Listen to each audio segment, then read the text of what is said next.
Isang pagpalang araw nga po sa ating lahat.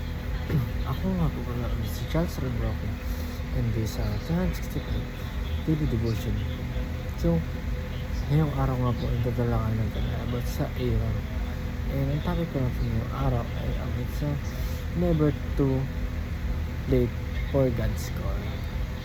So, ang ating pag-aaral ngayong araw ay natagpuan sa Exodus chapter 28. Ngayon, ang sabi ko rito ay ilapit mo sa iyo si Aaron na iyong kapatid at ang kanyang mga anak na kasama niya mula sa mga anak ni Israel upang makapaglingkod sa akin bilang mga pari si Aaron at ang mga anak ni Aaron na sina Nadab, Abihu, Eleazar at Itamar. Igagawa mo ng mga banal na kasuotan si Aaron na iyong kapatid para sa kalwalhatian at kagandahan, at sabihin mo sa lahat ng may kakayahan na aking pinagkalooban ng kasanayan na ganun lang gawin ang kasuotan ni Aaron upang siya italaga sa pagkapari para sa akin. So, ang unang katuroan po natin ngayong araw ay age does not matter to God's call. So, sinasabi rito na ang edad daw natin hindi ito nagmamatter kapag tayo ay tinawag na ating Panginoon.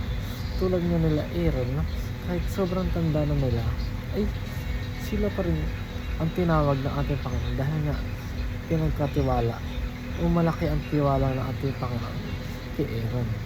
Siya ang ginawang pare dahil nga may nakikitang potential ang ating Panginoon kay Aaron na hindi niya nakikita sa ibang tao.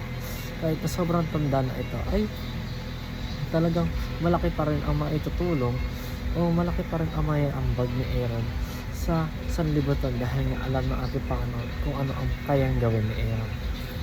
And ang pangalawa naman po sa ating katuruan ay grace is greater than our worst sin. So, ang grasya daw na ibibigay sa atin ating Panginoon o matatanggap natin sa ating Panginoon ay mas higit pa ito kaysa sa mga pinakamalalang kasalanan na nagawa natin sa ating Panginoon. So that maging thankful tayo sa ating Panginoon dahil kahit na anong kasalanan na ibibigay natin sa ating Panginoon ay binibigyan niya pa rin tayo ng grasya o ng grace na mas nananaig kaysa sa mga kasalanan na pinagagawa natin. And ang last naman po sa ating katuruan ay leadership failure does not define us. So, ang leadership daw o ang failure na leadership ay hindi lang din-define ang pagkatao natin. Ngunit dahil nga binibuild tayo ng ating Panginoon upang magkaroon ng good leadership, binibuild ng ating Panginoon ang ating pagkatao upang pamunuan natin ang lahat ng tao dito sa mundong ito. Kaya ginawa niyang pari si Aaron dahil binibuild ng ating Panginoon si Aaron.